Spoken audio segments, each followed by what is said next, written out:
മങ്കാന യുരീദുൽ ആജില ഫഅജൽനാ. ദുനിയാവിന് വേണ്ടി നിങ്ങൾ എന്ത് ചെയ്താലും അത് പെട്ടെന്ന് അല്ലാഹു ദുനിയാവിൽ തന്നെ തരുന്നതാണ്. ദുനിയാവിൽ എനിക്ക് സ്ഥാനം വേണമെന്ന് കരുതിയിട്ടാണ് നിങ്ങൾ ഇബാദത്ത് ചെയ്യുന്നതെങ്കിൽ ആ സ്ഥാനം ദുനിയാവിൽ തരും. ദുനിയാവിൽ ഞാൻ വലിയ സ്വതക്ക ചെയ്യുന്ന ആളാണെന്ന് അറിയപ്പെടണം, അതിനുവേണ്ടിയാ ഞാൻ അവിടെ 10 ലക്ഷം കൊടുത്തത്, അറിയപ്പെടും.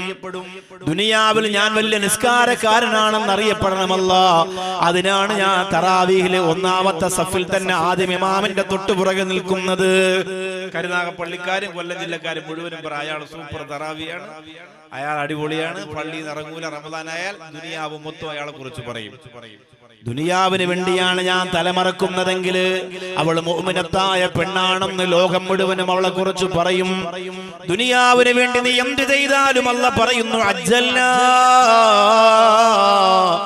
അത് നാം അവർക്ക് ധൃതിയാക്കി കൊടുക്കും, വേഗം കൊടുക്കും. ഒരു വലിയ പ്രഭാഷകനാണെന്ന് അറിയപ്പെടണം, ദുനിയാവിൽ അറിയപ്പെടും, പെട്ടെന്ന് തന്നെ കൊടുക്കും.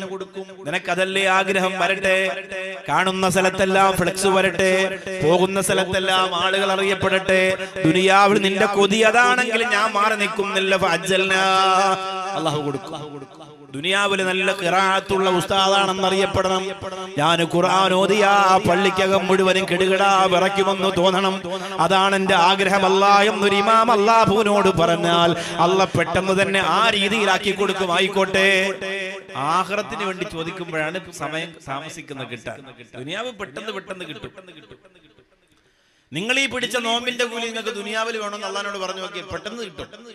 ദുനിയാവിൽ നിങ്ങൾ അല്ലാഹ് ഞാൻ ഇന്ന് ഈ 30 ദിവസം റമദാനിൽ പിടിച്ച നോമ്പിന്റെ കൂലി എന്റെ ഭർത്താവിന്റെ നല്ലൊരു ജോലിക്ക് വേണ്ടി നീ അങ്ങോട്ട് കബൂലാക്കണം അല്ലാന്ന് പറഞ്ഞാൽ ഭർത്താവിന് പെട്ടെന്ന് നല്ല ജോലി കിട്ടും, വണ്ടിയായി, വീടായി, മദ്രസായി, നല്ല സൗകര്യങ്ങളൊക്കെ അല്ലാതെ നാം ധൃതിയാക്കി കൊടുക്കും. അള്ളാഹുവിന് ഇഷ്ടമല്ലാത്തത് കൊണ്ടാണ്. അവൻ കൊണ്ടുപോയി നശിക്കട്ടെ എന്നാണ് അതിന്റെ അർത്ഥം. എന്നാ കൊണ്ടുപോയി തിന്നെന്ന് പറയൂലേ, അങ്ങനെ അള്ളാഹു തരും.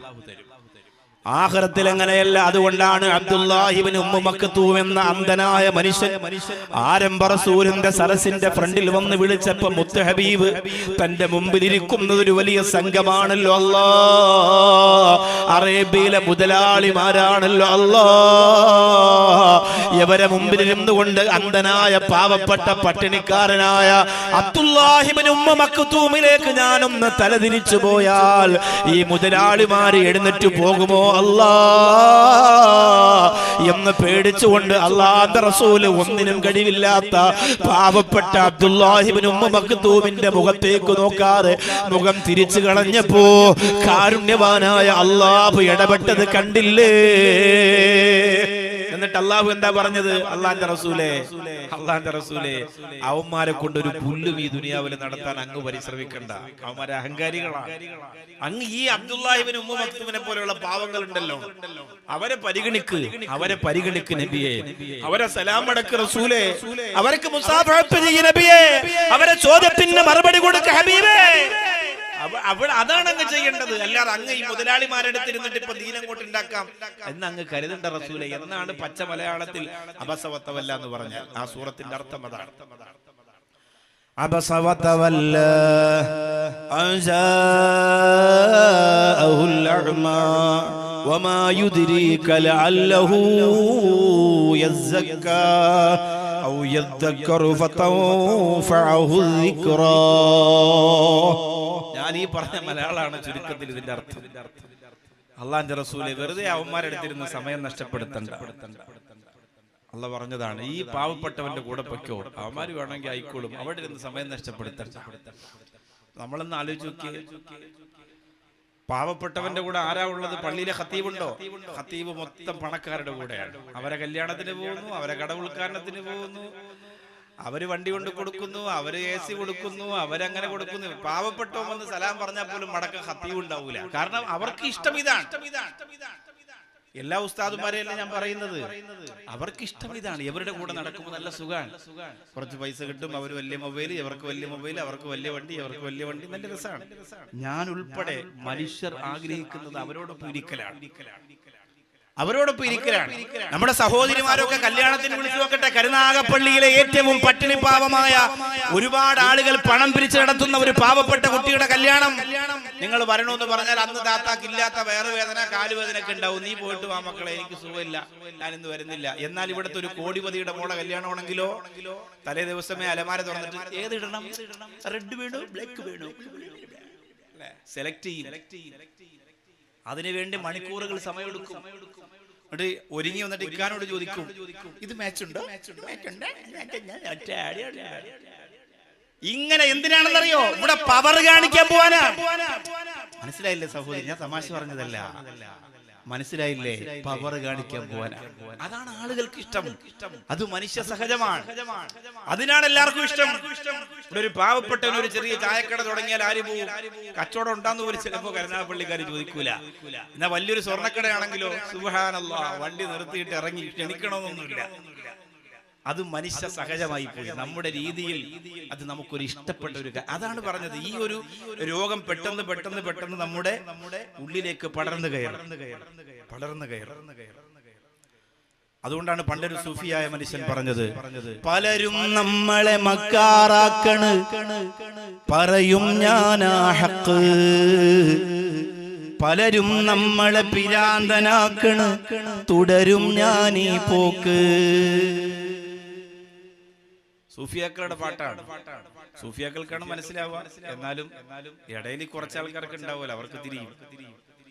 പട്ടാപ്പകൽ ചൂട്ടും മിന്നിച്ചു മനുഷ്യനെ തേടി നടന്നു, ഞാൻ മനുഷ്യനെ തേടി നടന്നു. പട്ടാപ്പകൽ ചൂട്ടും കൊണ്ട് മനുഷ്യനെ തേടി നടന്നു എന്ന് പറഞ്ഞാൽ യഥാർത്ഥ മനുഷ്യനെ കണ്ടെത്താൻ പറ്റുന്നില്ല. പകല് പോലും ചൂട്ട് കത്തിച്ച് നടന്നിട്ട് ഒരു മനുഷ്യനെ കണ്ടെത്താൻ പറ്റുന്നില്ല. എല്ലാരും മൃഗങ്ങളാണ്. എല്ലാവർക്കും ദുനിയാവ് മതി, എല്ലാവർക്കും പണം മതി, എല്ലാവർക്കും ആഡംബരം മതി, എല്ലാവർക്കും ആഘോഷം മതി. മഹാനായ ജുനൈദുൽ ബഗ്ദാദി റളിയല്ലാഹു അൻഹുവിന്റെ അടുത്ത് പ്രമാണിയായ നാട്ടിലെ ഒരാൾ ജുനൈദുൽ ബഗ്ദാദി റളിയല്ലാഹു അൻഹുവിന്റെ അടുത്ത് അറിവ് പഠിക്കാൻ വേണ്ടി ഈമാൻ കൂട്ടാൻ വേണ്ടി വരികയാണ്. ജുനൈദുൽ ബഗ്ദാദി റളിയല്ലാഹു അൻഹു വലിയ സൂഫിയായ മനുഷ്യനാണ്. ഒരുപാട് കറാമത്ത് കാഴ്ചവെച്ചിട്ടുള്ള അത്ഭുത മനുഷ്യനാണ്. അതുകൊണ്ട് ആരൊക്കെ ജുനൈദുൽ ബഗ്ദാദി റളിയല്ലാഹു അൻഹുവിന്റെ അടുത്ത് വന്ന് ഇൽമു പഠിക്കുന്നുവോ, ആരെല്ലാം കാര്യങ്ങൾ മനസ്സിലാക്കുന്നുവോ, അവർക്ക് അല്ലാഹു ഈമാൻ കൊടുക്കുന്ന പതിവുണ്ട്. നാട്ടിലെ പ്രമാണിയായ സമ്പന്നനായ അഹങ്കാരിയായ ഒരു മനുഷ്യനുണ്ട്. അയാൾ ജുനൈദുൽ ബഗ്ദാദി റളിയല്ലാഹു അൻഹുവിന്റെ അടുത്ത് പോയിട്ട് കുറച്ചു കാലം നിന്ന് ഇൽമു പഠിക്കാൻ വേണ്ടി തീരുമാനിക്കുകയാണ്. ജുനൈദുൽ ബഗ്ദാദി റളിയല്ലാഹു അൻഹുവിന്റെ മുമ്പിൽ വന്നു. കുറേ ദിവസം ഇങ്ങനെ സമയം ചെലവഴിച്ചു. അദ്ദേഹത്തിന്റെ കൂടെ നമസ്കരിച്ചു, അദ്ദേഹത്തിന്റെ നസീഹത്തുകൾ കേട്ടു, അദ്ദേഹം പറയുന്ന വിജ്ഞാനങ്ങൾ മുഴുവനും പഠിച്ചു. ഒരു ദിവസം ആ പ്രമാണിയായ മനുഷ്യൻ ജുനൈദുൽ ബഗ്ദാദി റളിയല്ലാഹു അൻഹുവിന്റെ മുഖത്ത് നോക്കിയിട്ട് പറയാണ്, പ്രിയപ്പെട്ട തങ്ങളെ, ഇവിടെ വന്നു നിന്ന മനുഷ്യർക്കൊക്കെ ഒരുപാട് മാറ്റമുണ്ടായി എന്ന് പറയുന്ന കേട്ടല്ലോ. എനിക്കൊരു മാറ്റവും ഇതുവരെ ഉണ്ടായിട്ടില്ല. നിങ്ങൾ എന്താണ് ഇവിടെ പഠിപ്പിക്കുന്നത്? ഇവിടെ വന്നതുകൊണ്ട് എനിക്കൊരു ഇൽമും കിട്ടിയിട്ടില്ല, എനിക്ക് എന്റെ ഈമാൻ കൂടിയിട്ടില്ല. ജുനൈദുൽ ബഗ്ദാദി റളിയല്ലാഹു അൻഹുവിനോട് ഇങ്ങനെ പറഞ്ഞപ്പോ ബഹുമാനപ്പെട്ട ജുനൈദുൽ ബഗ്ദാദി റളിയല്ലാഹു തആല അത് നമ്മൾ ചില ആൾക്കാർക്ക് ഉണ്ടാവും. നമ്മുടെ പള്ളിയിൽ ഖത്തീബ് ജുമാഅക്ക് പ്രസംഗിക്കുമ്പോൾ ചില ആളുകൾക്ക് ഒരു ധാരണ എന്ന് പറഞ്ഞാൽ ഖത്തീബിനെക്കാളും വിവരമുള്ള ആളാണ് ഞാൻ, അതുകൊണ്ട് ഇതൊക്കെ നമ്മൾ മുമ്പ് കേട്ടതാ, വലിയ പ്രസംഗമൊന്നുമല്ല എന്ന് നമ്മൾ ചില ആൾക്കാർ ജുമാ കഴിയുമ്പോൾ പറയും. അതിന്റെ പേരാണ് നമ്പർ 1 അഹങ്കാരം എന്ന്. എല്ലാ മൊയിലാർക്കും പറഞ്ഞത് തന്നെയാണ് ഇനിയും വരാനുള്ള മൊയിലാർക്കും പറയാനുള്ളത്. പുതിയതൊന്നും മൊയിലാർക്ക് ഖുർആനിൽ നിന്ന് എടുക്കാൻ പറ്റൂല. ഇതൊക്കെ നമ്മൾ കേട്ടതാണ്, ഇതൊക്കെ നമുക്ക് പണ്ടേ അറിയാം. ഈ ദിക്റല്ലേ മൊയിലാര് പറയാൻ പോണത്, ആ ദുആ അല്ലേ പറയാൻ പോണത്, ഇതൊക്കെ നമുക്കറിയാം. നിങ്ങൾ വേറെന്തെങ്കിലും ഉണ്ടെങ്കിൽ പറയും, വേറെന്തെങ്കിലും ഉണ്ടെങ്കിൽ പറയണമെങ്കിൽ വേറെ ഖുർആൻ ഉണ്ടാവണം. അപ്പൊ അങ്ങനെ അഹങ്കാരത്തോടു കൂടി സ്വീകരിക്കൂല എന്ന് പറയൂല. ആ ഒരു സ്വഭാവമാണ് ഈ പ്രമാണിക്കുണ്ടായത്. അയാൾ ജുനൈദുൽ ബഗ്ദാദി റളിയല്ലാഹു അൻഹു പറഞ്ഞു, ഇവിടെ വന്നിട്ട് എനിക്ക് വലിയ മാറ്റമൊന്നും ഉണ്ടായിട്ടില്ല. നിങ്ങൾ കുറെ കാര്യങ്ങൾ പറഞ്ഞു, അത് സാധാരണ പറയണ തന്നെയാണ്, ഞാനത് കേട്ടു. നിങ്ങളെ പുറകിൽ നിസ്കരിച്ചു, എന്റെ ഈമാനൊന്നും വലിയ മാറ്റം വന്നിട്ടില്ല. ജുനൈദുൽ ബഗ്ദാദി റളിയല്ലാഹു അൻഹു പറഞ്ഞു, അങ്ങനെ നിങ്ങൾ മടങ്ങി പോവുകയാണെങ്കിൽ ഒരു കാര്യം കൂടി ചെയ്തിട്ട് നിങ്ങൾക്ക് പോകാം. ഒരു കൊട്ട എടുക്കുകയാണ്, ആ കൊട്ട നിറച്ച് മാമ്പഴം കൊടുക്കുകയാണ്.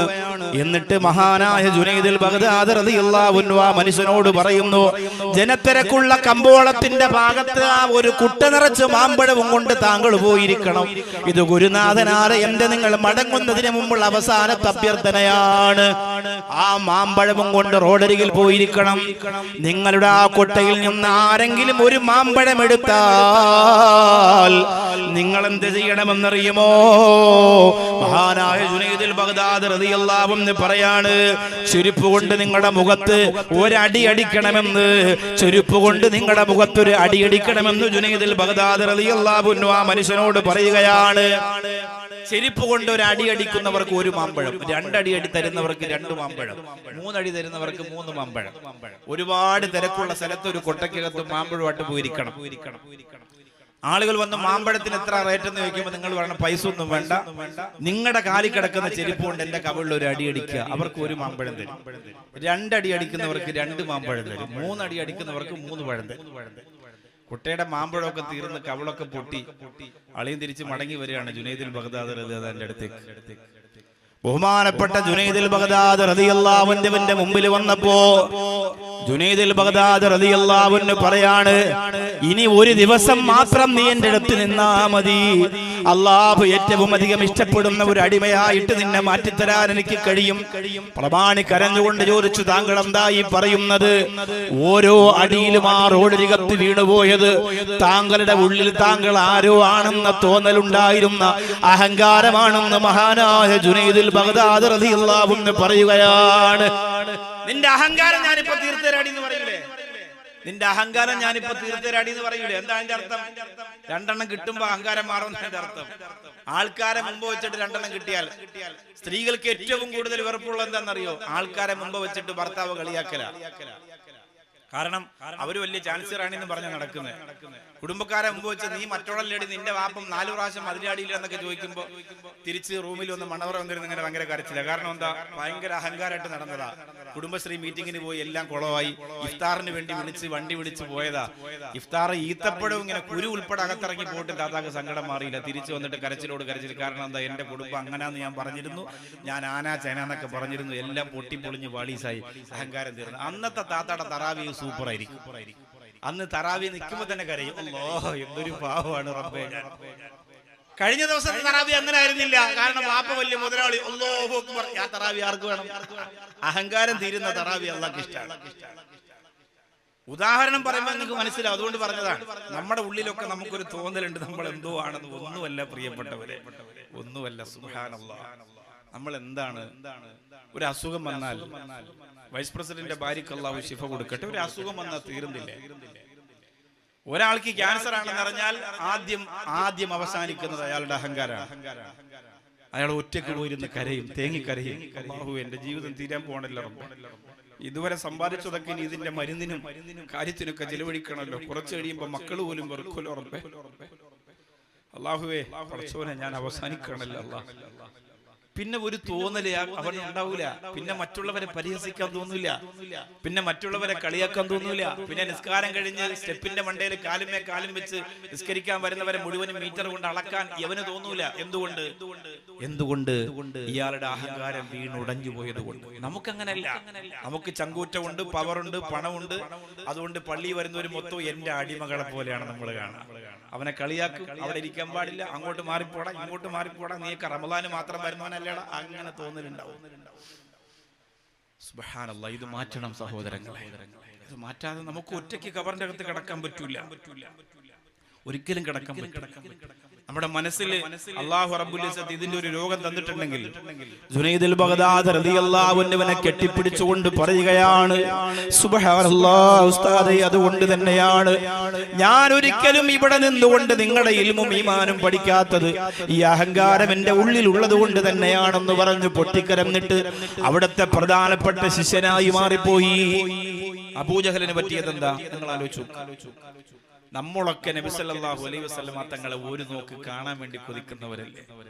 അല്ലാഹുവേ ഒന്ന് കാണാൻ, പടച്ചവനെ ഒന്ന് കാണാൻ, ആ പ്രകാശത്തിന്റെ പ്രോജ്വല പ്രഭ. സുബ്ഹാനല്ലാഹ്. അല്ലാഹുവേ ഒന്ന് മുത്താൻ. 1000 പൂക്കളിൽ കണ്ടില്ല ഞാൻ എൻ്റെ ആറ്റലാം നൂറിൻ്റെ ആ സുഗന്ധം ആരിരോ പാടുന്ന ഉമ്മയിൽ ഇല്ലല്ലോ. ആ തിരു ഹബീബിൻ്റെ സ്നേഹനാദം മതിയാകാത്ത വാക്യമേ, കൊതിതീരാ പ്രകാശമേ, അതിദൂരം ഇരുന്നു ഞാൻ പാടുന്നു നബിയേ.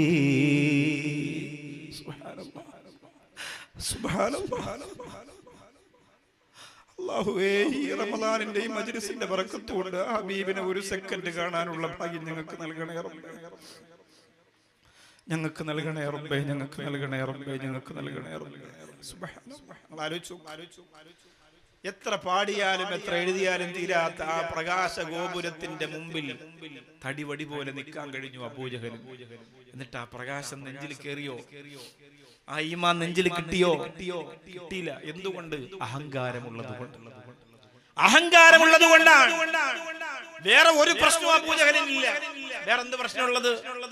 നിങ്ങൾ ആലോചിക്കുക, നിങ്ങൾ ആ ചരിത്രം പഠിക്കുക. എന്തെങ്കിലും പ്രശ്നം വേറെ ഉണ്ടോ? മുഹമ്മദ് നബി സല്ലല്ലാഹു അലൈഹി വസല്ലമ തങ്ങളുമായി വേറെ ഒരു പ്രശ്നവുമില്ല. ഒറ്റ പ്രശ്നമേ ഉള്ളൂ, എന്നെ നബിയാക്കിയില്ല. ഈ കമ്മിറ്റിയെ വേറൊരു സംഘത്തിന് ഇഷ്ടപ്പെടാത്തതിന്റെ പ്രധാനപ്പെട്ട പ്രശ്നം എന്താ? എന്നെ കമ്മിറ്റിയിൽ എടുക്കില്ല. അതാണ്. അല്ലാതെ ഈ കമ്മിറ്റി ചെയ്യുന്ന പ്രവർത്തനം നല്ലത് മോശം അങ്ങനെയൊന്നുമല്ല. എന്നെ എടുത്തില്ല, ഞാൻ പറഞ്ഞത് കേട്ടില്ല, അതുകൊണ്ട് ഇവർ ചെയ്യുന്നതൊക്കെ ഹറാമാണ്. ഞാൻ പറഞ്ഞ മൗലിയാരെ കൊണ്ടുവരാത്തതുകൊണ്ട് ഇനി ഏത് മൗലിയാരി വന്നാലും ഞാൻ അംഗീകരിക്കൂല. അതാണ് അബൂജഹൽ. ആ പറയുന്നവർ ഇന്ന് കരുനാഗപ്പള്ളിയിലുണ്ടെങ്കിൽ അവര് പഠിച്ചതും അബൂജഹൽ പ്രിൻസിപ്പളായ കോളേജിലാണ്. ഞാൻ പറയുന്നത് ഗൗരവത്തോടു കൂടി നിങ്ങൾ തിരിച്ചറിയണം. ഇത് നമുക്ക് നമ്മളാവാൻ വേണ്ടിയിട്ടുള്ള നസീഹത്താണ്. നമുക്ക് നമ്മളാവാൻ വേണ്ടിയിട്ടുള്ള നസീഹത്താണ്. നമ്മളായില്ലെങ്കിൽ പിന്നെ ഈ റമദാൻ നമുക്ക് എതിരാവൂലേ? റമദാൻ നമ്മളെ ശപിക്കൂലേ? ഇനി ഒരു റമദാൻ വരുമ്പോ നമ്മൾ ഉണ്ടാവൂല്ലേ എന്ന് പറയാൻ പറ്റുമോ? ഇനി ഒരു റമദാൻ വരുമ്പോ നമ്മൾ ഉണ്ടാവില്ല എന്ന് പറയാൻ പറ്റുമോ? അബൂജഹലിനുള്ള ഒറ്റ പ്രശ്നമുണ്ടായിരുന്നു. അബൂജഹൽ ഖുർആൻ കേൾക്കുമായിരുന്നു. തലയിൽ തട്ടമിട്ടുകൊണ്ട് ഒളിച്ചിരുന്നിട്ട് സഹാബത്തിന്റെ വീടിന്റെ മുന്നിലെ കൽച്ചെടികൾക്ക് മുൾച്ചെടികൾക്ക് മറവിലിരുന്നിട്ട് ഖുർആൻ കേൾക്കുമായിരുന്നു. അത് കേൾക്കാൻ നല്ല രസമാണെന്ന് അബൂജഹൽ പറയുമായിരുന്നു. 100-ലധികം പ്രാവശ്യം അല്ലാഹുവിന്റെ റസൂലിന്റെ തിരുമുഖത്തേക്ക് അബൂജഹൽ നോക്കിയിട്ടുണ്ടായിരുന്നു. ഒരു പ്രാവശ്യം പോലും അബൂജഹലിന്റെ മനസ്സിന്റെ കത്താ നുബുവത്തിന്റെ പ്രഭ പരന്നിട്ടില്ല. എന്തുകൊണ്ടാണ്? അയാബൂനർക്കത്താൽ ഖുറൈശികളൊത്തൊരുമിത്തവർ പാടി അനാഥയാലിവനാണോ നബിയായി വന്നോ? ധനവും പ്രതാപവും ഞങ്ങളിലാണ്. അതാണ് അഹങ്കാരം. ധനവും പ്രതാപവും ഞങ്ങളിലാണ്, രാജാക്കൾ ഞങ്ങളിൽ പെട്ടവനാണ്. എന്നിട്ടീ മിസ്കീനായോ നബിയായി വന്നോ? അല്ലാഹുവിന്റെ റസൂൽ മിസ്കീനാണ്, യതീമാണ്. അവനേക്കാൾ കേമൻ ഞാനാണ്, അവനേക്കാൾ കേമൻ ഞാനാണ്. ഒരു യതീമിന്റെ പിന്നാലെ നടക്കാൻ അബൂജഹലിനെ കിട്ടൂല. ഒരു പാവപ്പെട്ടവന്റെ പിന്നാലെ നടക്കാൻ അബൂജഹലിനെ കിട്ടൂല എന്ന് പറഞ്ഞത് കൊണ്ടാണ് അള്ളാഹുവിന്റെ റസൂലിനെ അംഗീകരിക്കാത്തത്, ഇസ്ലാം സ്വീകരിക്കാത്തത്. അപ്പൊ അഹങ്കാരം ഉള്ളിലുണ്ടെങ്കിൽ നമ്മൾ ഒന്നിനെയും അംഗീകരിക്കൂല, ഒരു നസീഹത്ത് നമ്മൾ കേൾക്കൂല. ഇപ്പൊ തന്നെ നിങ്ങളുടെ ഉള്ളിൽ അഹങ്കാരമുള്ളവരെന്താ പറയാ? ഓ, ഇയാള് പിന്നെ ഭയങ്കര പ്രഭാഷണം, ഇപ്പൊ അങ്ങ് നന്നാക്കി കളയും കരുനാഗപ്പള്ളി. ഇത് പറയും, അത് അഹങ്കാരികൾക്ക് പറയാൻ പറ്റുള്ളൂ. എന്നാൽ അഹങ്കാരം എന്റെ ഉള്ളിലുണ്ടോ എന്ന് പേടിക്കുന്ന മുഅ്മിനായ മനുഷ്യനാണെങ്കിലോ ഈ കസേരയിൽ ഇരുന്ന് കരയും. സാറേ, നിങ്ങൾ തമാശയൊക്കെ പറയുന്നെങ്കിൽ എന്റെ നെഞ്ചു പൊട്ടുകയാണ്. റമദാൻ സ്വീകരിക്കുവോ, നോമ്പ് സ്വീകരിക്കുവോ, എന്റെ ഉള്ളിൽ അസുഖമുണ്ടോ, ഞാനൊരു അഹങ്കാരിയാണോ? അങ്ങനെ ഒരു ചിന്ത ഉള്ളിൽ വന്ന സഹോദരിയും സഹോദരനും ഹൃദയം പൊട്ടുന്നുണ്ടെങ്കിൽ അത് കാണാൻ റബ്ബായ തമ്പുരാന്റെ മലക്കുകൾ ഇവിടെ ഉണ്ടെന്ന് നിങ്ങൾ മറന്നുപോകരുത്. അവർക്കൊരു പരിഗണന അല്ലാഹു കൊടുക്കും, അവർക്കൊരു പരിലാളനം അല്ലാഹു കൊടുക്കും. അതുകൊണ്ട് ആ രീതിയിലേക്ക് നമ്മുടെ സ്വഭാവത്തെ മാറ്റണം. മഹാനായ സയ്യിദുനാ ഉമർ ബിൻ ഖത്താബ് റളിയല്ലാഹു അൻഹു ഒരിക്കൽ അരയിൽ തോൽപാത്രവും കെട്ടി ചുമന്നുകൊണ്ട് നടന്നു പോവുകയാണ്. ഒരുപാട് പാവങ്ങൾക്ക് അതിൽ നിന്ന് വെള്ളം കൊടുക്കുകയാണ്, പാല് കൊടുക്കുകയാണ്. ഉമർ ബിൻ ഖത്താബ് റളിയല്ലാഹു അൻഹു അത് കൊണ്ടുപോകുമ്പോൾ പലരും പറയുകയാണ്, യാ ഉമറുൽ ഖലീഫ, ഈ രാജ്യത്തിന്റെ ഭരണാധികാരിയായ ഖലീഫ, ഈ രാജ്യത്തിന്റെ ഭരണാധികാരിയായ ഉമറേ, ഈ രാജ്യത്തിന്റെ പരിപാലനത്തിന്റെ നേതൃത്വം കൊടുക്കുന്ന ഉമറേ, നിങ്ങൾ ഇങ്ങനെ കൊണ്ടുപോകുന്നത് ഒരു ഖലീഫക്ക് പറ്റിയതാണെന്ന് ഞങ്ങൾക്ക് തോന്നുന്നില്ല. പാവപ്പെട്ട അടിയാറുകളുടെ മുമ്പിലൂടെ അരക്കെട്ടിൽ തോൽപാത്രവും കെട്ടിയിട്ടവർക്ക് വെള്ളവും പാലും കൊടുത്തുകൊണ്ട് നടന്നു പോകുമ്പോ നിങ്ങളൊരു ഖലീഫയാണോ? നിങ്ങളൊരു രാജാവല്ലേ? കസേരയിൽ ഇരിക്കേണ്ടവനല്ലേ? ആ സമയത്ത് ഉമർ ബിൻ ഖത്താബ് റളിയല്ലാഹു അൻഹു പറഞ്ഞു കൊടുത്ത മറുപടി എന്തെന്നറിയോ? ജനങ്ങൾക്ക് എന്നെ കുറച്ചു പുകഴ്ത്തി പറയൽ കൂടുതലായതുകൊണ്ട് അതിനൊന്ന് ഞാൻ തടയിട്ടതാണെന്ന് ഉമർ ബിൻ ഖത്താബ് റളിയല്ലാഹു അൻഹു. ജനങ്ങളൊക്കെ ഭയങ്കര ഖലീഫയാണ്, ഞാൻ ഭയങ്കര സംഭവമാണ് എന്നിങ്ങനെ പറഞ്ഞു തുടങ്ങിയിട്ടുണ്ട്. ഉമർ റളിയല്ലാഹു അൻഹു വലിയ അത്ഭുതമാണ്, അയാൾ എല്ലാ ക്ഷേമ പ്രവർത്തനങ്ങളും നടത്തുന്ന ആളാണെന്നൊക്കെ പറഞ്ഞ് എനിക്ക് തന്നെ ഞാൻ എന്തോ ആണെന്നൊരു തോന്നൽ വന്നു തുടങ്ങിയിട്ടുണ്ട്. അതുകൊണ്ടെന്നാ പാവപ്പെട്ട ജനങ്ങൾക്കിടയിലേക്ക് ഇറങ്ങി ചെന്നിട്ട് വെള്ളം കൊടുക്കാം, പാല് കൊടുക്കാന്ന് തീരുമാനിച്ചു. അൽഹംദുലില്ലാ. നമ്മൾ ആലോചിക്കണം, ഈ ഇഫ്താറൊക്കെ നടത്തുമ്പോൾ ചില സ്ഥലത്ത്, ഇപ്പൊ നമ്മളിപ്പോ ഗൾഫിലേക്ക് പോകുമ്പോ KMCCയുടെ ഇഫ്താർ ഒക്കെ സമസ്തയുടെ ഇഫ്താറൊക്കെ നടക്കുമ്പോ അവിടുത്തെ നേതൃത്വം ഇറങ്ങി വിളമ്പുന്നത് എന്തുകൊണ്ടാണെന്നറിയോ? അവർക്ക് സ്റ്റാഫുകൾ ഇല്ലാത്തത് കൊണ്ടല്ല, അവർക്കൊരു തോന്നലുണ്ടാവും നമ്മൾ എന്തുവാണെന്ന്. ആ തോന്നല് ഈ വിളമ്പിക്കൊടുക്കാൻ ആളുണ്ടാവും. അതിനുശേഷം ഈ കഞ്ഞി പാത്രം ഒന്ന് കഴുകി വെച്ച് നോക്കണം. നമ്മുടെ അഹങ്കാരം എപ്പോ തീർന്നെന്ന് ചോദിച്ചാൽ മതി. കഴുകി വെച്ച് നോക്കണം, ഒരു ദിവസം കഴുകണം പ്രിയപ്പെട്ടവരെ. കഴുകാൻ വേണ്ടി പൈസ കൊടുത്ത് നിങ്ങൾ ആളെ വെച്ചിട്ടുണ്ട്, ശരി സമ്മതിച്ചു, എന്നാ ഞാനിവിടെ സഹായിക്കാം, അങ്ങോട്ട് വരി എന്ന് പറഞ്ഞ് പൈപ്പിൽ നിന്ന് വെള്ളമൊക്കെ പിടിച്ച് നിങ്ങൾ കഴുകി നോക്കണം. നിങ്ങൾ വേറെ എന്തോ ആയതുപോലെ, നിങ്ങളുടെ മനസ്സിൽ നിന്ന് എന്തോ നഷ്ടപ്പെട്ടതുപോലെ നിങ്ങൾക്ക് തോന്നും. ആലോചിച്ചു, അങ്ങനെ തോന്നണം നമുക്ക്. അല്ലാഹുവിന്റെ ഹബീബ് സല്ലല്ലാഹു അലൈഹി വസല്ലമ തങ്ങൾ അങ്ങനെ ആയിരുന്നല്ലോ. ഹബീബായ മുത്തറസൂൽ അങ്ങനെ ആയിരുന്നല്ലോ. പുന്നാര ഹബീബ് സല്ലല്ലാഹു അലൈഹി വസല്ലമ തങ്ങൾ അങ്ങനെ ആയിരുന്നല്ലോ. സഹാബത്തിന്റെ കൂടെ യാത്ര പോകുമ്പോൾ ഓരോ സഹാബികളും പറയുകയാണ്, യാ റസൂലല്ലാഹ്, വിശക്കുമ്പോൾ ഞങ്ങൾ ഭക്ഷണം തയ്യാറാക്കുകയാണ്. ഓരോരുത്തർ ഓരോന്ന് പറയുന്നു. ഒരാൾ പറയുന്നു ഞാൻ മാവ് കുഴയ്ക്കാം, ഒരാൾ പറയുന്നു ഞാൻ മത്സ്യം കഴുകാം, ഞാൻ മാംസം കഴുകാം. അല്ലാഹുവിന്റെ റസൂൽ പറയുന്നു ഞാൻ വിറക് കൊണ്ടുവരാം, ഞാൻ വിറക് കൊണ്ടുവരാ. സ്വഹാബത്ത് കരയുകയാണ്, യാ റസൂലല്ലാഹ്, ഞങ്ങളുള്ളപ്പോ നിങ്ങൾ എന്തിനാ പോകുന്നത്? ഞങ്ങളുള്ളപ്പോ നിങ്ങൾ എന്തിനാ നബിയെ പോകുന്നത്? അല്ലാഹുവിന്റെ റസൂൽ പറയുകയാണ്, സയ്യിദുൽ ഖൗമി ഖാദിമുഹും, ഒരു ഖൗമിന് നേതൃത്വം കൊടുക്കുന്നവരാണ് അവരെ ഖിദ്മത്ത് ചെയ്യുന്നവർ. ഒരു ഖൗമിന് നേതൃത്വം കൊടുക്കുന്നവരാണ് അവർക്ക് ഖിദ്മത്ത് ചെയ്യുന്നവർ. അങ്ങനെയാണെങ്കിലാണ് ആ ഖൗം നന്നാവുള്ളൂ. അങ്ങനെയാണെങ്കിലാണ് ആ ഖൗം നന്നാവുള്ളൂ എന്നർത്ഥം. ഇലക്ഷൻ വരികയാണ്, ആലോചിക്കണം ഖിദ്മത്ത് ചെയ്യുന്നത് ആരാണ്, കസരിലിരിക്കുന്ന ആരാണെന്ന് ആലോചിച്ചിട്ട് ചെയ്യണം. ലാ തഖനതു മിർ റഹ്മത്തില്ല, അല്ലാഹുവിന്റെ റഹ്മത്തിൽ നിന്ന് ആശ മുറിഞ്ഞു പോകാൻ പാടില്ല. എന്തായാലും അങ്ങനെ തന്നെ സംഭവിക്കൂ എന്ന് നിങ്ങൾ പറയാൻ പാടില്ല. അങ്ങനെയാണ് ചില ആളുകൾ പറയാ, എത്ര വോട്ട് ചെയ്തിട്ടും കാര്യമില്ലടെ, അരിയാരെ പോയി, എല്ലാം പോയി, ഖത്തം ഹോ ഗയ. അങ്ങനെ പറയാൻ പാടില്ല. അത് അള്ളാഹുവിന്റെ റഹ്മത്തിനെ ചവിട്ടിത്തേക്കലാണ്. ലാ തഖനതു മിർ റഹ്മത്തില്ല, അള്ളാഹുവിന്റെ റഹ്മത്തിൽ നിന്ന് ആശ മുറിഞ്ഞു പോകാൻ പാടില്ല. വോട്ട് ചെയ്യാൻ വേണ്ടിയിട്ട് നിങ്ങൾ വിരലും കൊണ്ട് പോകുമ്പോ വിശന്നു മരിക്കുന്ന മറ്റ് രാജ്യങ്ങളിലെ മക്കളെ കുറിച്ചൊക്കെ ഒന്ന് ഓർക്കണം, ഓർത്താൽ മതി. അപ്പൊ നിങ്ങൾക്കൊരു മനുഷ്യനാകാൻ പറ്റും, നീതിയുടെ ഭാഗത്ത് നിലകൊള്ളാൻ പറ്റും. നിങ്ങളുടെ ഉള്ളിലൊരു പാർട്ടി ഉണ്ടെങ്കിൽ ആ പാർട്ടി അലിഞ്ഞില്ലാണ്ടാവും, എന്നിട്ട് പുതിയൊരു സാധനം ഉണ്ടാവും. അങ്ങനെ ഉണ്ടാക്കണം. അല്ലാതെ ഞാൻ ജനിച്ചത് ഈ പാർട്ടിയിലാണ്, ഞാൻ മരിക്കുന്നത് ഈ പാർട്ടി തന്നെ ആയിരിക്കും, എന്റെ ഉമ്മ ഈ പാർട്ടിയായിരുന്നു, എന്റെ വാപ്പ ഈ പാർട്ടിയായിരുന്നു, വാപ്പാന്റെ വാപ്പ ആ പാർട്ടിയായിരുന്നു, അങ്ങനെയൊന്നും ചിന്തിക്കരുത്. നിലവിൽ നീതിയുടെ ഭാഗത്ത് നിൽക്കാൻ പറ്റുന്നത് ഏതാണോ അതിന് കൊടുക്കുക. അവിടെ നിങ്ങളുടെ അടിസ്ഥാനപരമായ പാർട്ടിയൊക്കെ ചിലപ്പോൾ നിങ്ങൾ മറക്കേണ്ടി വരും. അത് വല്ലാണ്ട് അലിഞ്ഞ് രക്തത്തിൽ ചേർന്നാൽ അവർ ചെയ്യുന്ന തെറ്റിനെ നമുക്ക് കണ്ണുമടച്ച് വിശ്വസിക്കേണ്ടി വരും.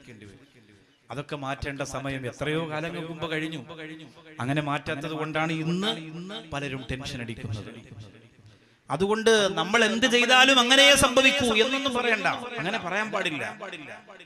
വോട്ട് ചെയ്തിട്ടൊന്നും കാര്യമില്ലടേ, അലിയാരെ സുബൈറെ ഒക്കെ പോയില്ല, എല്ലാം പോയില്ല, അങ്ങനെ പറയരുത്. ലാ തഖ്നതു മിർ റഹ്മത്തില്ല, അള്ളാന്റെ റഹ്മത്തിൽ നിന്ന് നാശം മുറിഞ്ഞു പോകരുത്.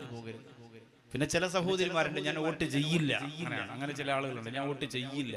അങ്ങനെ പറയുമ്പോൾ ഒരു വെറൈറ്റിയാണ്. കുടുംബക്കാരൊക്കെ അവള് വോട്ടിനൊന്നും പോകില്ല, അവള് ഭയങ്കര ഈമാൻ. അങ്ങനൊന്നുമല്ല ചെയ്യേണ്ടത്. ചെയ്യാത്തവരെ കൂടി വിളിച്ചുകൊണ്ടുപോയി ചെയ്യിപ്പിക്കണം. പ്രത്യേകിച്ച് ഈ ഇലക്ഷന് ഒരു വോട്ട് നഷ്ടപ്പെടുത്തരുത്, ഒരാളും നഷ്ടപ്പെടുത്തരുത്, ഒരാളും ഒഴിവാകരുത്. പിന്നെ നമ്മൾ ഈ ഏപ്രിൽ വെക്കേഷൻ സമയമായതുകൊണ്ട് ടൂറും യാത്രയും ഉംറയും എല്ലാം ആ സമയത്താണ് വെക്കുന്നത്. ഇലക്ഷന് ശേഷമാക്കുക അല്ലെങ്കിൽ ഇലക്ഷന് മുമ്പാക്കുക.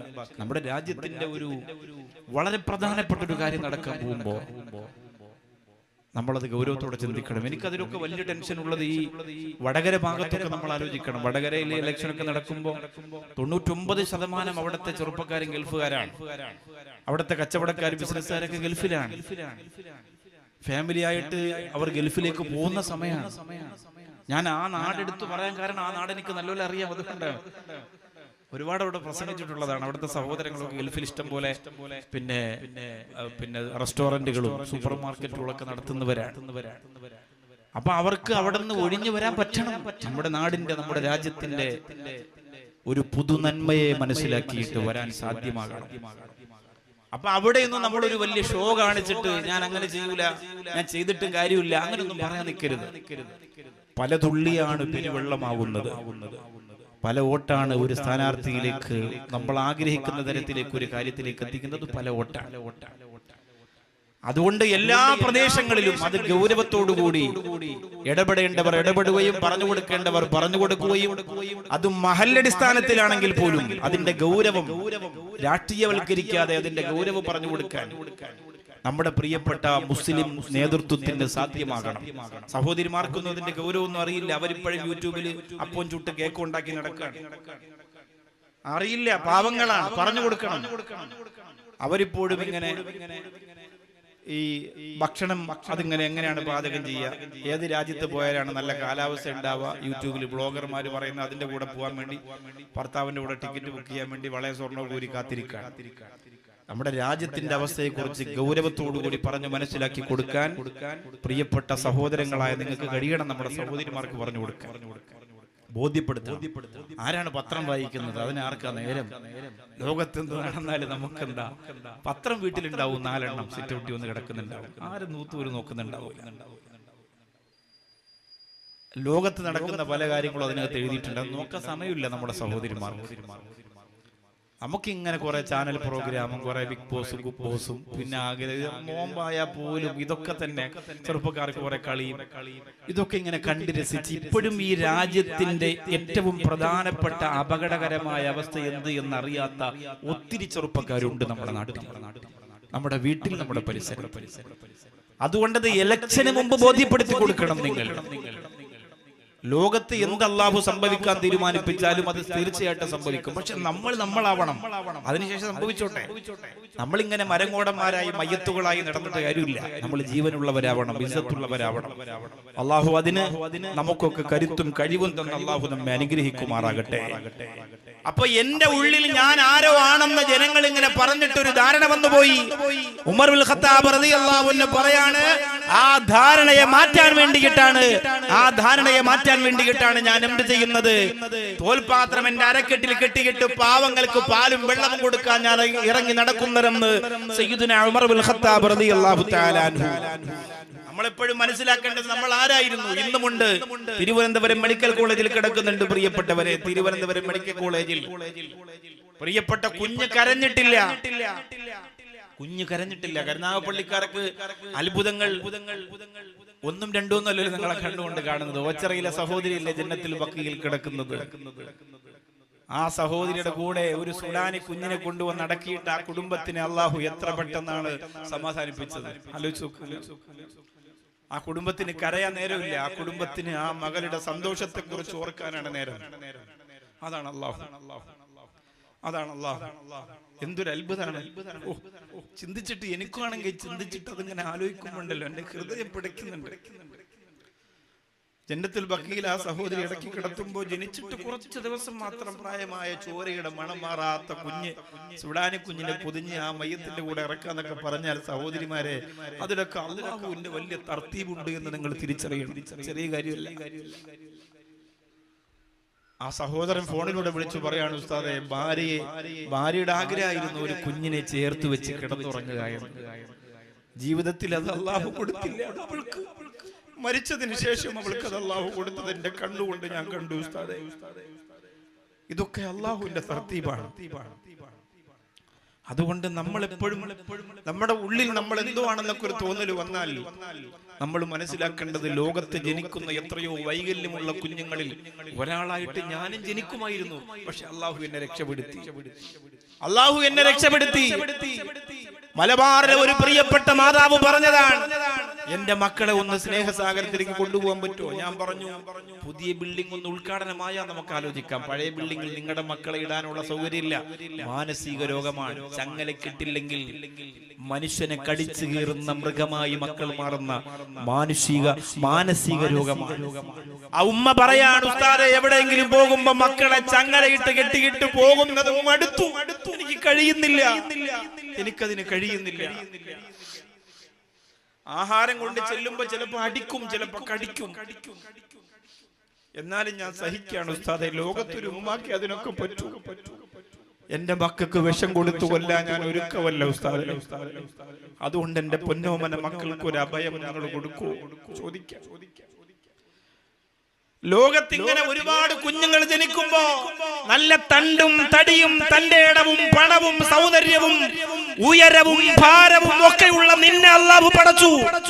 നീ എന്തോ ആണെന്ന് തോന്നി നടക്കാൻ വേണ്ടിയിട്ടല്ല, കരയാൻ വേണ്ടിയിട്ടാണ്, നന്ദിയുള്ളവനാകാൻ വേണ്ടിയിട്ടാണ്. അല്ലാതെ കരുനാഗപ്പള്ളി എടുത്ത് തിരിച്ചു വെക്കാനല്ല. നിന്റെ നടത്ത കണ്ടാ തോന്നും നീയാണ് അള്ളാഹുവിനെ പടച്ചത്. അങ്ങനെയാണ് തോന്നിപ്പോവാ. കുറച്ച് പൈസ വരുമ്പോ എന്തൊരു മാറ്റമാണ് നമുക്ക് വരുന്നത്. സുബ്ഹാനല്ലാഹ്. പെട്ടെന്നാണ് മാറ്റം ഉണ്ടാകുന്നത്. പെട്ടെന്ന്. ഇപ്പൊ നിങ്ങൾ ഇരിക്കുന്നത് എന്തുകൊണ്ടാണ്? ഇങ്ങനെ സമാധാനമായിട്ട് ഇങ്ങനെ കരഞ്ഞൊക്കെ ഇരിക്കുന്നത്. വയറ്റിൽ വലിയ ക്ഷീണമൊക്കെ വന്നു തുടങ്ങി. വെള്ളമൊന്നും കുടിച്ചില്ല, ജ്യൂസൊന്നും കുടിച്ചില്ല, വിശപ്പൊക്കെ വന്നു തുടങ്ങി. വലിയ ആഡംബരമുള്ള വസ്ത്രങ്ങളും ആഭരണങ്ങളൊന്നും ഇല്ല. അപ്പൊ വലിയ വിനയത്തോടു കൂടി വാദം ഇങ്ങനെ കേട്ടിരിക്കുന്നു. കുറച്ച് സാധനം ഉള്ളിലോട്ട് ചെല്ലട്ടെ, കുറച്ച് ആഭരണങ്ങളൊക്കെ വരട്ടെ, വസ്ത്രത്തിന്റെ മോഡലൊക്കെ ഒന്ന് മാറട്ടെ. അപ്പൊ തന്നെ ഫോൺ എടുത്ത് ചെവിയിൽ വെച്ചിട്ട് നിങ്ങൾ പറയും, എന്നാ ഉസ്താദ് നിങ്ങൾ വാത് പറഞ്ഞോളൂ, എനിക്ക് അത്യാവശ്യമായിട്ട് കുളിച്ച് ചെയ്യാനുണ്ട്, പുറത്തിറങ്ങി പോകും. അന്നേരം നിങ്ങൾക്ക് വാതും പ്രശ്നമല്ല, റമദാനും പ്രശ്നമല്ല. അതുകൊണ്ട് മാസത്തിൽ ഒരിക്കൽ ഈ വണ്ടി ഒന്ന് സർവീസ് ചെയ്യാൻ വേണ്ടിയാണ് വർഷത്തിൽ ഒരിക്കൽ അള്ളാഹു നോമ്പ് നിർബന്ധാക്കിയത്. നിങ്ങൾ ഇങ്ങനെ പോയാൽ പറ്റൂല, കുറച്ചുപേരെങ്കിലും എനിക്ക് തിരിച്ചു പിടിക്കണം. അതിനാണ് സർവീസ് ഒക്കെ ചെയ്ത് കുടലും വയറും കരളും ഒക്കെ ഒന്ന് ക്ലീൻ ചെയ്ത് ഹൃദയവും ഹാർട്ടും കംപ്ലൈന്റ് ഒക്കെ ഒന്ന് മാറ്റി വീട്ടിനകത്തിരിക്കുന്ന ഖുർആന്റെ പൊടിയൊക്കെ തട്ടി തുടച്ച് വൃത്തിയാക്കി മാഷാ അല്ലാഹ് 27 രാവിലെ അകത്തോട്ട് കയറ്റി വെച്ചാൽ പിന്നെ അടുത്ത റമദാൻ ഒന്നിനാണ് പുറത്തെടുക്കുക. എന്നാലും അങ്ങനെയെങ്കിലും എടുക്കട്ടെ എന്ന് പറഞ്ഞ് ഞങ്ങളൊന്ന് റെഡിയാക്കി. വർഷത്തിൽ ഒരിക്കൽ അങ്ങനെയെങ്കിലും ആകട്ടെ എന്ന് കരുതിയിട്ടാണ്. എപ്പോഴും നമ്മൾ ചിന്തിക്കേണ്ടത് എങ്ങനെയാണ്? അട്ടയാകും കിബർ കൽബിൽ ഒട്ടിടാതെ നോക്ക്. അട്ടയാകും കിബർ കൽബിൽ ഒട്ടിടാതെ നോക്ക് എന്ന് പറഞ്ഞാൽ, അട്ട നമ്മൾ ഈ വയനാടൊക്കെ പോകുമ്പോ ചില പാർക്കിലൊക്കെ പോകുമ്പോ അട്ട കാലിൽ പറ്റി പിടിച്ചിരിക്കും. പിന്നെ ഇളകി പോകാൻ പിന്നെ പ്രയാസമാണ്. ഉപ്പൊഴിക്കണം, തീപ്പെട്ടി കത്തിച്ച് വെക്കണം എന്നൊക്കെ പറയും. അതെന്തോ ആവട്ടെ, കാല് കത്തിച്ച് കളയരുത്, അട്ടങ്ങിറങ്ങി പൊയ്ക്കോളും. ഈ സാധനം ഇങ്ങനെ ഒട്ടിയിരുന്നാൽ പിന്നെ അത് പിടിച്ച് ഇങ്ങനെ വലിച്ചിളക്കാൻ പ്രയാസമാണ്. അതിനെയാണ് കിബറായിട്ട് മഹാന്മാർ എഴുതി വെക്കുന്നത്. അട്ടയാകും കിബർ കൽബിൽ ഒട്ടിടാതെ നോക്ക്. അട്ടയാകുന്ന കിബർ നിന്റെ ഹൃദയത്തിൽ അങ്ങോട്ട് ഒട്ടിപ്പോയാൽ പിന്നെ പെട്രോളും ഉപ്പൊന്നും ഒഴിച്ചിട്ട് ഇളകി വരാതെ ഇങ്ങനെ കട്ടിയായി പോകും ചില സമയത്ത്. അട്ടയാകും കിബർ കൽബിൽ ഒട്ടിടാതെ നോക്ക്. ഒട്ടിയെന്നാൽ ഓട്ടയാകും നന്മ നിറയണ ചാക്ക്. ഒട്ടി എന്നാൽ നന്മ നിറയേണ്ട ചാക്കാകുന്ന ഹൃദയത്തിൽ ഓട്ട വീഴും. മഹാന്മാര് പറയാണ്, നന്മ ഊർന്നു പോയിട്ട് ഓട്ടയായിട്ട് നന്മയുള്ള ചാക്ക് മുഴുവനും കാലിയാകും. നേട്ടമെല്ലാം കോട്ടമായി തീർന്നിടുന്നൊരു വാക്ക്. വെട്ടം നീങ്ങിയിരുട്ടിലാകും ഞാനു കേറിയ പോക്ക്. എല്ലാ നേട്ടങ്ങളെയും കോട്ടമാക്കി മാറ്റും എന്ത്? ഞാൻ ഞാൻ. എന്ന ഒരു തോന്നലും ഒരു പറച്ചിലും. എല്ലാ നേട്ടങ്ങളും ഇപ്പൊ ഞാൻ നിങ്ങളോട് പ്രസംഗിക്കുകയാണ്, ഞാൻ പറയാം, എന്റെ മകൻ മരണപ്പെട്ടതിന് ശേഷം ഞാൻ സ്നേഹസാഗരം തുടങ്ങി, അതിങ്ങനെ വളർന്നു ഇവിടം വരെ എത്തി 8 വർഷമായി. ഞാൻ നിങ്ങളോട് പറയാണ്, അതിന്റെ പിന്നിൽ ഞാനാണ്.